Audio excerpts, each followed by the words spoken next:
வணக்கம் and welcome to cinema matrix. இந்த வீடியோவில் எதை பற்றி பார்க்க போகிறோம் அப்படின்னா, அருண் வந்து செம கடுப்பில் இருக்காரு ஒருத்தர் மேலே. இந்த ஆள் வந்தாருன்னா வச்சு செய்யணும் அப்படின்ற மாதிரி சொல்கிறாரு. யாரை பற்றி சொல்கிறாரு? அந்த நிறைய விஷயங்கள் வந்து பர்சனலாகவும் அவர் வந்து பேசியிருக்காரு. அதை பற்றி நம்ம டீட்டெயிலாக பார்த்தலாம். அதுக்கு முன்னாடி நம்மளோட சேனல் நீங்கள் சப்ஸ்கிரைப் பண்ணாமீங்கன்னா சப்ஸ்கிரைப் பண்ணி சப்போர்ட் பண்ணுங்கள். பிக் பாஸ் வீட்டுக்குள்ளே இது வரைக்கும் எலிமினேட் ஆன கண்டஸ்டன்ஸ்லாம் வந்து உள்ளே வரப்போகிறாங்க அப்படின்ற ஒரு ஹிண்ட் வந்து பிக் பாஸ் வந்து கொடுத்துட்டாரு.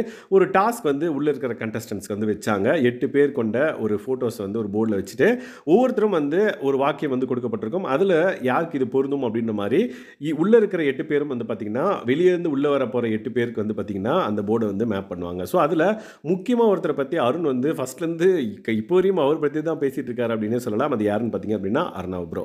ஸோ தட் அவர் வந்து வெளியே போய் அதாவது எலிமினேட் ஆனதுக்கப்புறம் ஸ்டேஜில் போய் அதுவும் ஹோஸ்ட் முன்னாடி நிறைய விஷயங்கள் வந்து பேசினார். ஏ ஜால்ராஸ் என்னடா சிங்சா ஒவ்வொருத்தருக்கு தட்டிட்டு இருக்கீங்க, நீங்கள் என்ன பெரியவங்களா அப்படின்ற மாதிரிலாம் வந்து நிறைய விஷயங்கள் வந்து அதுவும் விஜய் சேதுபதி சார் முன்னாடியே வந்து பேசிட்டார். அப்படின்றப்ப நம்மளுக்கு அதை பார்க்கறதுக்கும் வந்து பார்த்தீங்க அப்படின்னா நல்லா இல்லை அப்படின்னே சொல்லலாம். அவர் உள்ளேயே வந்து இந்த மாதிரி பேசியிருந்தாரு அப்படின்னா கேம் வந்து வேற லெவலில் இருந்திருக்கும்.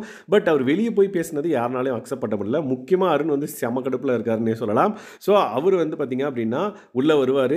உள்ளே வந்ததுக்கப்புறம் விச் மீன்ஸ் அருண் வந்து சொல்கிறாரு, இந்த போர்டு எதுக்கு வச்சிருக்காங்க அப்படின்னா நாளைக்கு அர்ணவ் ப்ரோ இந்த ஆள் உள்ளே வந்தார் அப்படின்னா நேராக வருவார். அருண் என்ன சொல்லியிருக்கான், விஜய் விஷால் என்ன சொல்லியிருக்கான், இவங்க என்ன சொல்லியிருக்காங்க, ஓ இதெல்லாம் பார்த்துட்டு ஒரு கேம் விளையாடுவாங்க, அதுக்காக தான் நாளைக்கு அவங்க வர்றதுக்காக இந்த போர்டை வந்து வச்சிருக்காங்க அப்படின்ற மாதிரி அருண் வந்து சொல்வார். ஸோ நாளைக்கு அவங்க உள்ளே வந்தாங்க அப்படின்னா செம ஃபார்மில் வந்து ஒரு பர்ஃபார்மன்ஸ் கொடுப்பாங்க அப்படின்றத நம்ம எக்ஸ்பெக்ட் பண்ணலாம். பட் அருண் வந்து பார்த்தீங்க அப்படின்னா எல்லாத்துக்கும் ரெடியாக இருக்காரு அப்படின்னே சொல்லலாம். அர்ணவ் ப்ரோ மட்டும் உள்ளே வரட்டும், அவரை வச்சு செய்ய போகிறாங்க அப்படின்ற மாதிரி ஓப்பனாக வந்து பார்த்தீங்க அப்படின்னா சேலஞ்சு கொடுக்குறாரு. அதுவும் வந்து எல்லாருக்கிட்டையும் வந்து அதை சொல்கிறாரு, இந்த ஆள் உள்ளே வரட்டும், இந்த ஆள் உள்ளே வரட்டும்னு எல்லாருக்கிட்டையும் பேசிட்டு இருக்காங்க. சௌந்தர்யாவும் வந்து குறுகுறுன்னு பார்த்தாங்க, என்னடா அது இந்த அளவுக்கு வெறித்தனமாக இருக்கார் இவர் அப்படின்ற மாதிரி. ஸோ முத்துக்குமரன் வந்து பார்த்தீங்கன்னா அவர் பண்ணது எல்லாமே கரெக்ட் தான். பட் அங்கே வெளியே போய் திட்டுறதுக்கு அந்த திட்டுற விஷயத்தை அவர் உள்ளேயே நம்ம முன்னாடி பேசியிருந்தார் அப்படின்னா சூப்பராக இருந்திருக்கும். பட் அவர் அந்த மாதிரி பேசினா நம்ம ரிப்ளை பண்ணும்போது அவருக்கு பதில் சொல்ல முடியாதா என்னன்னு தெரியல. அவர் அந்த மாதிரி ரியாக்ட் பண்ணிட்டாரு வெளியே போய் அப்படின்ற மாதிரி முத்துக்குமரன் வந்து சொல்கிறாரு. அதே மாதிரி அவர் வந்து வெளியே போய் அப்படி பேசுனதுக்கு உள்ளே அப்படி மட்டும் பேசியிருந்தான்னா செமையாக இருந்திருக்கும் அப்படின்ற மாதிரி அருண்லாம் சொல்லியிருப்பாரு. இப்போ வருவார்ல, வரட்டும், உள்ளே வந்து என்னத்தை பண்ணுறாருன்னு பார்ப்போம்.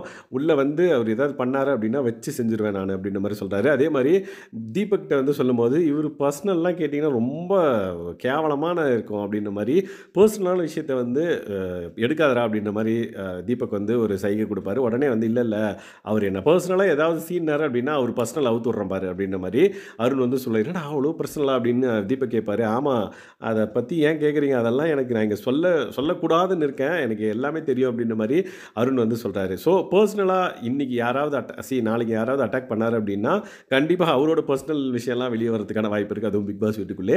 Let's wait and watch. நாளைக்கு ஆர்னா விசஸ் அருண் அப்படின்னே சொல்லலாம். ஸோ என்ன நடக்க போகுது அப்படின்றத பொறுத்து இருந்து பார்ப்போம். ஸோ இந்த மாதிரியான பிக் பாஸ் அப்டேட்ஸை நீங்கள் தெரிஞ்சுக்கணும் அப்படின்னா நம்மளோட சேனலை சப்ஸ்கிரைப் பண்ணாமல் சப்ஸ்கிரைப் பண்ணி சப்போர்ட் பண்ணுங்கள். தேங்க்ஸ் கைஸ், பாய்.